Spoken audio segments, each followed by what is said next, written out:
Hi dudes, வணக்கம் மக்களே. இந்த வீடியோ நம்ம என்ன பார்க்க போகிறோம் அப்படின்னா, தமிழ்நாடு இன்ஜினியரிங் அட்மிஷன்ஸாக இருக்கட்டும் அல்லது எந்த காலேஜில் நீங்கள் அட்மிஷன்ஸ் போகிறதா இருக்கட்டும், ஒரு காலேஜில் நம்ம போய் ஜாயின் பண்ணணும். குறிப்பாக இப்போ நம்ம பேசிட்டு இருக்குது இன்ஜினியரிங் காலேஜில் நீங்கள் ஜாயின் பண்ணணும் அப்படின்னா, இந்த நேரத்துக்கு கொஞ்சம் பேர் போய் அட்மிஷன்ஸ் போட்டிருப்பீங்க. ஒன்று மேனேஜ்மெண்ட் சீட்டில் போட்டிருப்பீங்க, இல்லை வந்து நான் கவுன்சிலிங் எடுத்துக்கிறேன்னு சொல்லி போய் போட்டிருப்பீங்க. சரி, போட்டவங்க நம்ம ஒன்றும் பண்ண முடியாது. இதுக்கப்புறம் இன்ஜினியரிங் கவுன்சிலிங் ஸ்டார்ட் ஆக போகுது. சாய்ஸ் ஃபில் பண்ண போகிறோம், நமக்கு பிடிச்ச காலேஜ் எடுக்க போகிறோம். ஸோ என்ன பண்ணணும், ஒரு கல்லூரியில் நீங்கள் சீட் போய் பண்ணுறதுக்கு என்ன பண்ணணும், என்ன மாதிரியான தப்புலாம் நடக்குது, ஸோ ஒரு காலேஜ் செலெக்ஷன் பர்ஃபெக்டாக நமக்கு அமையணும் அப்படின்னா நம்ம என்ன பண்ணணும் அப்படிங்கிறத நம்ம பேச போகிறோம். இந்த இன்புட்ஸை வந்து நான் எங்கேருந்து எடுத்தோம் அப்படின்னு கேட்டிங்கன்னா, நம்மளுடைய vice chancellor, former vice chancellor of Anna university பாலகுருசாமியோடைய இன்புட்ஸ் தான் நான் இந்த வீடியோவில் உங்களுக்கு கொடுக்க போகிறது. ஸோ 10 பாயிண்ட் மட்டும் நான் சொல்கிறேன். இந்த 10 பாயிண்ட் நம்பர் 1 என்ன அப்படின்னு கேட்டிங்கன்னா, அண்டர்ஸ்டாண்ட் யுவர் செல்ஃப். உங்களுடைய ஸ்டஃப் என்ன அப்படிங்கிறத நீங்கள் தயவு செய்து தெரிஞ்சுக்கணும். கண்டிப்பாக எல்லாரும் போகிறாங்க அப்படிங்கிறதுக்காக நான் ஒரு கோர்ஸை நீங்கள் செலக்ட் பண்ணீங்க அப்படின்னு சொன்னால் கட்டாயமாக இன்ஜினியரிங்கில் நீங்கள் நினச்ச மாதிரி வர முடியாது அப்படிங்கிற பாயிண்ட்டு.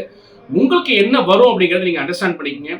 ஸோ செல்ஃப் ஸ்டடி அப்படிங்கிறது ரொம்ப ரொம்ப ரொம்ப ரொம்ப முக்கியமான பாயிண்ட். ஒருவேளை எனக்கு வந்து ஒரு 50 மார்க் மேக்ஸோ ஃபிசிக்ஸோ கெமிஸ்ட்ரியிலோ எடுக்க முடியல, கஷ்டமாக இருந்தது, நான் போராடி தான் எடுத்தேன் அப்படின்னா தயவு செய்து இன்ஜினியரிங் காலேஜுக்குள்ளே நீங்கள் அட்மிஷன் போடவே வேண்டாம். அதை தவிர்த்துட்டு ஒரு ஆர்ட்ஸ்லேயோ இல்லை காமர்ஸோ வேறு மாதிரி நிறைய கோர்சஸ் வந்து லைஃப்பில் வந்து சக்ஸஸ்ஃபுல்லாக வரதுக்கான கோர்சஸ் இருக்குது. அந்த கோர்சஸை பண்ணலாம். எல்லாரும் போகிறாங்க நானும் பண்ணுறேன் அப்படிங்கிற மாதிரி வந்தீங்கன்னா இன்ஜினியரிங்கில் 50 and below இருந்தால் இன்ஜினியரிங்கை சக்ஸஸ்ஃபுல்லாக பண்ண முடியாது அல்லது பயங்கரமாக போராட வேண்டிய கட்டாயம் இருக்கும். நம்பர் 2, சூஸ் யுவர் கோர்ஸ் அப்படிங்கிற ஒரு முக்கியமான பாயிண்ட்டு. கோர்ஸ் செலெக்ஷனுங்கிறது ரொம்ப ரொம்ப ரொம்ப ரொம்ப ரொம்ப ரொம்ப முக்கியமான பாயிண்ட். எல்லாரும் வந்து படிக்கிறாங்க. இப்போ உதாரணத்துக்கு கம்ப்யூட்டர் சயின்ஸ் படிக்கிறாங்க, ஏடிஎஸ் படிக்கிறாங்க, ஆர்டிஃபிஷியல் டேட்டா சயின்ஸுங்கிறத படிக்கிறாங்க, மெஷின் லேர்னிங் படிக்கிறாங்க அப்படிங்கிறதுக்காக எல்லாரும் தான் சார் யாரை கேட்டாலும் இதான் சார் சொன்னாங்க, அதுதான் சார் சூப்பராக இருக்கும் அப்படிங்கிற மாதிரி நிறைய ஸ்டூடெண்ட்ஸ் நமக்கு கிளாஸ் எடுக்கிறாங்க. அதை தாண்டி பேரண்ட்ஸ் நிறைய பேர் கிளாஸ் எடுத்துட்டு இருக்காங்க. ஸோ இது வந்து ஒரு தவறான முடிவு. Course selection is very very very important. நமக்கு எந்த சப்ஜெக்டில் நல்லா ஸ்ட்ராங்காக இருக்கும், எது ஃபியூச்சரிக்ஸ் ஆஸ்பெக்டில் நல்லா இருக்கும் அப்படிங்கிறத நீங்கள் பிளான் பண்ணிவிட்டு இன்றைக்கி என்ன நல்லா இருக்குங்கிறத தாண்டி இதுக்கப்புறம் என்ன 10 வருஷத்துக்கு அப்புறம் என்ன நல்லா இருக்க போகுது, 20 வருஷத்துக்கு அப்புறம் என்ன நல்லா இருக்க போகுது அப்படிங்கிற மாதிரி கோர்ஸ் செலெக்ஷன் பண்ணணும். Course selection very very important. 2வது பாயிண்ட். 3வது எப்படின்னா, ஷார்ட் லிஸ்ட் த காலேஜ். ஒரு கல்லூரியை நீங்கள் தேர்ந்தெடுக்கணும்னு நினச்சிங்கன்னா ஒரு 5 அல்லது 6 கல்லூரிகள்னாச்சும் குறைந்தபட்சம் அல்லது 10 கல்லூரிகளை ஒரு பட்டியலிடுங்க. நீங்கள் எந்தெந்த கல்லூரியெல்லாம் படிக்கணும்னு நினைக்கிறீங்க அப்படிங்கிறது முதல்ல நீங்கள் ஒரு பட்டியலிடுங்க. பட்டியலிட்டுட்டு அந்த கல்லூரிக்குள்ளே உங்களால் போக முடியுமா, அந்த கல்லூரிக்கு போய் சேர்ந்தால் உங்களால் அதை பணம் கட்ட முடியுமா, நீங்கள் கவுன்சிலிங் முறையில் வந்தாலும் சரி இல்லை மேனேஜ் முறைக்கு போயிருந்தாலும் சரி உங்களால் சமாளிக்க முடியுமா அப்படிங்கிறது நீங்கள் எல்லாம் பார்த்துங்க. இதுக்கு மேலே நீங்கள் கவுன்சிலிங்கில் வரீங்களா, ஓகே கவுன்சிலிங் தானே போகிறோம், கம்மியான ஃபீஸ் இருக்க போதே அப்படின்னு நினச்சிட்டு போய் ஒரு கல்லூரி எடுத்துட்டிங்கன்னா சம்டைம்ஸ் ஃபீஸ் வந்து மிஸ்மேட்ச் ஆகிறதுக்கான வாய்ப்புகள் இருக்கும். அப்போ short list of college based on your mark, உங்களுடைய மார்க்கின் அடிப்படையிலையும் உங்களுக்கான ஃபினான்ஷியல் அடிப்படையிலையும் ஒரு கல்லூரியை நீங்கள் தேர்ந்தெடுத்து இப்போ லிஸ்ட்டு போட்டு நீங்கள் வச்சுக்கணும். அட்லீஸ்ட் ஒரு 5 அல்லது 6 மேக்ஸிமம் ஒரு 10 காலேஜ் லிஸ்ட் எடுத்துக்கணும். எடுத்ததுக்கப்புறம் நம்பர் 4, ப்ரிப்பேர் அ ரேங்க் லிஸ்ட். அப்படி 10 காலேஜ் நீங்கள் பிளான் பண்ணி எடுத்ததில் எதற்கு வந்து நம்பர் 1 கொடுக்கறது, எதுக்கு நம்பர் 2 கொடுக்கறது அப்படிங்கிறது எங்களை மாதிரி யூடியூபர் பேசுறதை வச்சு நம்பர் 1 2 3 பேசுனீங்கன்னா எடுத்துக்கிட்டீங்கன்னா அது எல்லா நேரங்களிலும் ரொம்ப கரெக்டாக இருக்கிறதுக்கான வாய்ப்புகள் இல்லை. அதே மாதிரி யூடியூப்ல பேசுகிற அத்தனை பேருமே வந்து எக்ஸ்பீரியன்ஸில் பேசுகிறாங்களா இல்லை எங்கேயாவது கேள்வி நேரத்தில் வாங்கி அங்கேயும் இங்கே சில இன்ஃபர்மேஷன் கேதர்டு இன்ஃபர்மேஷனை பேசுகிறாங்களா அப்படிங்கிறதான் தெரியாது. ஸோ மேக்ஸிமம் சோஷியல் மீடியாவை மட்டுமே நம்பாமல் நீங்களும் சில கள ஆய்வு பண்ணி 4 பேர்ட்ட விசாரிச்சுட்டு ஒரு ரேங்க் லிஸ்ட்டை ப்ரிப்பேர் பண்ணுங்க. இது 4வது. 5வது என்னன்னா, பிவேர் ஆஃப் காலேஜ் ப்ரோஷர்ஸ். சில கல்லூரிகளில் போயிருப்பீங்க, காலேஜில் ப்ரோஷர்லாம் கொடுத்துருப்பாங்க. அந்த ப்ரோஷரில் இருக்கக்கூடிய விஷயங்களை பார்த்துட்டு அட்ராக்ட் ஆகிட்டீங்க அப்படின்னு சொன்னால் கண்டிப்பாக நீங்கள் மாட்டிக்கிட்டீங்கன்னு அர்த்தம். ப்ரோஷரில் போடக்கூடிய விஷயங்கள் 100% உண்மைத்தன்மையாக இருக்கிறதுக்கு வாய்ப்புகள் மிக மிக குறைவு. சில நேரங்களில் சில கல்லூரிகள் உண்மையாக தான் கொடுத்துருக்கலாம். ஆனால் 100% ப்ரோஷரை நம்பி மட்டுமே அங்கே இருக்கக்கூடிய அட்ராக்டிவான விஷயங்களை மட்டுமே நம்பி ஒரு காலேஜ் செலக்ட் பண்ணிங்கன்னா அங்கேயும் மாட்டிடுவீங்க.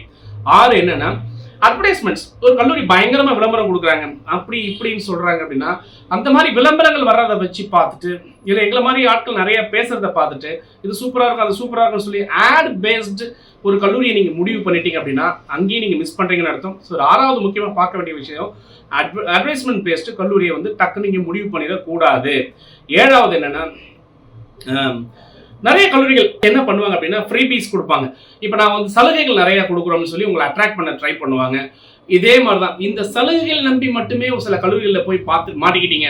185 கட் ஆஃப் இருக்கு, 190 கட் ஆஃப் மேலே நாங்கள் ஃப்ரீயாக தரோம், ஏன் 160 கட் ஆஃபுக்கு நாங்கள் ஃப்ரீயாக தரோம் வாங்க அப்படின்னு சொல்லி உங்களுடைய மார்க்கை வந்து முன்னிலையாக வச்சு உங்களுடைய குடும்பத்துடைய ஏழ்மையை வந்து பேக்ரவுண்டில் வச்சு அப்படி ஃப்ரீன்னு போய் நீங்கள் மாட்டிக்கிட்டாலும் கல்லூரியை சரியாக தேர்ந்தெடுப்பதற்கான வாய்ப்புகள் இல்லை அப்படிங்கிறது நீங்கள் தெரிஞ்சுக்கணும்.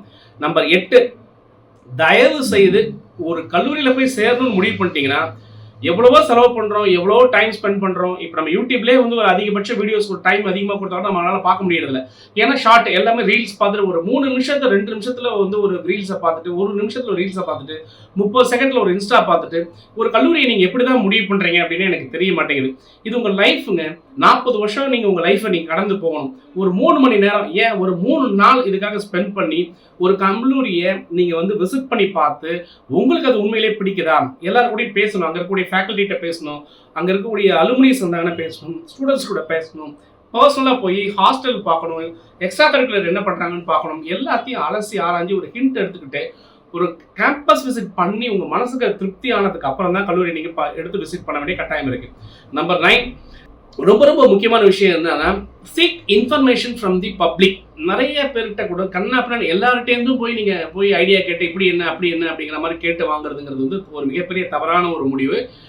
பார்க்குறவங்கலாம் பார்த்து இந்த காலேஜ் நல்லா இருக்குமா அந்த காலேஜ் நல்லா இருக்குமான்னு சொல்கிறாங்க. நிறைய ஸ்டூடெண்ட்ஸ் என் ஃப்ரெண்டு சொன்னாங்க சார், எங்கள் ஏற்று விட்ட அங்கிள் சொன்னாங்க சார் அப்படின்னு சொல்கிறாங்க. ஏற்கனவே எங்கள் படித்த அண்ணன் வந்து சொல்கிறாங்க சார் அப்படின்னு சொல்கிறாங்க. இல்லை படிச்சுக்கிட்டு இருக்கிற அண்ணன் சொல்கிறாங்க சார், படித்த அண்ணன் சொன்னால் கூட பரவாயில்ல, படிச்சுக்கிட்டு இருக்கிற அண்ணன் சொன்னாங்க சார், இப்படிலாம் வந்து நிறைய இன்புட்ஸ் வருது. ஸோ இந்த இன்புட்ஸ் எல்லாமே வேலிடான இன்புட்ஸ் தான். ஸோ நீங்கள் பப்ளிக்கிட்ட இன்ஃபர்மேஷன் கேட்குறது ரொம்ப ரொம்ப முக்கியமான பாயிண்ட்டு. ஆனால் அதுக்கு வேலிடிட்டி, அவங்க சொல்கிற அந்த கருத்தும் அவங்க சொல்கிற கொடுக்கக்கூடிய இன்புட்டும் எந்த அளவுக்கு உண்மைத்தன்மை நம்பகத்தன்மை இருக்குங்கிறது நீங்கள் கண்டிப்பாக பார்க்கணும். ஸோ அது 9வது பாயிண்ட்டை நீங்கள் அவசியம் நீங்கள் வந்து இன்ஃபர்மேஷன் கேதரிங் அப்படிங்கிறது, ஒரு கல்லூரியை பற்றி இன்ஃபர்மேஷன் கேதரிங், குறிப்பாக அலுமினி அந்த கல்லூரியில் முடிச்சுட்டு போய் 3 வருஷத்துக்கு அப்புறம் வாழ்க்கை எப்படி இருக்குது, அங்கே முடிச்ச பையன் 3 வருஷத்துக்கு அப்புறம் எப்படி இருக்கான், சக்ஸஸ்ஃபுல்லாக இருக்கானா அப்படின்னு பார்க்கணும். அந்த சக்ஸஸ் கல்லூரியினால் மட்டும் வந்திருக்கா இல்லை அந்த தனிப்பட்ட நபர்னால வந்திருக்காங்கிறத பார்க்கணும். அங்கே ரொம்ப நாளாக வேலை செய்கிறவங்க, மனசு பிடிச்சி வேலை செய்கிறவங்க, ஒரு வாதியாருங்க வந்து 15 வருஷம் 20 வருஷம் இல்லை 10 வருஷம் 7 வருஷம் அங்கே பிடிச்சி இருக்கிறாங்களா, அவங்ககிட்ட போய் உண்மைத்தன்மையை கேளுங்க. பிளேஸ்மெண்ட் அப்படிங்கிற விஷயம் போட்டிருக்கிறாங்களா, அதெல்லாம் உண்மைதானா அப்படிங்கிறது நீங்கள் தாராளமாக வந்து நீங்கள் ஏன்னா கேட்கணும். இது வந்து உங்கள் உரிமை, நீங்கள் தாராளமாக கேட்டு அதனுடைய உண்மைத்தன்மையை நீங்கள் அறிஞ்சிக்கூடிய கட்டாயம் இருக்குது.